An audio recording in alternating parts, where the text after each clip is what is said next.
एक दिन आसमान पर घने काले बादल छा गए। सूरज जैसे किसी गहरे दुख में छिप गया हो। ठंडी हवाएं सरसराने लगीं, जैसे कोई पुरानी उदासी हवा में घुल गई हो।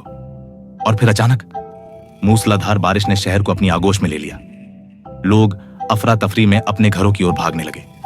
दुकानों के शटर धड़ाधड़ गिरने लगे। सड़कों पर सन्नाटा पसर गया, एक ऐसा सन्नाटा जिसमें सिर्फ बारिश की टप टप सुनाई देती थी। पार्क के कोने में एक बूढ़ा पेड़ खड़ा था। उसका तना खुरदुरा था, उस पर समय की झुर्रियां साफ नजर आती थीं। वह पेड़ न जाने कितने मौसम देख चुका था, कितनी पीढ़ियों की हंसी, उदासी और ख्वाबों का गवाह था। उसकी शाखाएं ऐसे फैली थीं जैसे वह हर किसी को अपनी बाहों में समेट लेना चाहता हो।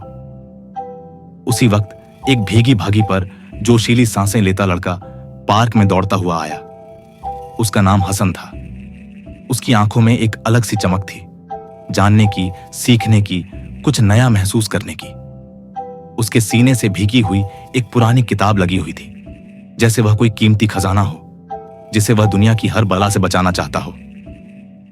बारिश के बीच वह दौड़कर बूढ़े पेड़ के नीचे आ गया। छांव ने उसे सहारा दिया।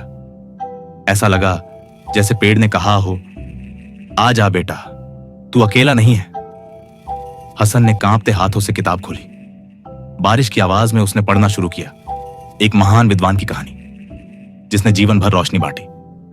पढ़ते पढ़ते हसन की आंखें भीग गईं, लेकिन बारिश से नहीं, उस विद्वान की तपस्या से, त्याग से। हर शब्द जैसे उसके दिल में उतर रहा था। तभी एक मासूम सी आवाज आई, कांपती, डरी हुई, लेकिन उम्मीद से भरी। भैया, क्या मैं भी पढ़ सकता हूं ये किताब? हसन चौंका। सामने एक नन्हा बच्चा खड़ा था।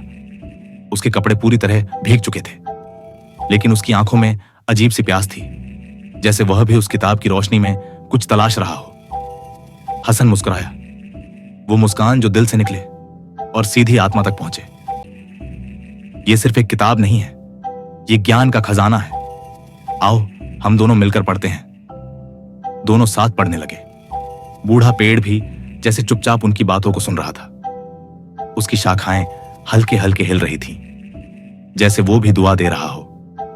उस पल में कुछ खास था, एक रिश्ते की शुरुआत, एक बीज का बोना। वो बीज जो एक दिन एक और पेड़ बनेगा, और फिर वो भी किसी को छाया देगा, सिखाएगा, संभालेगा।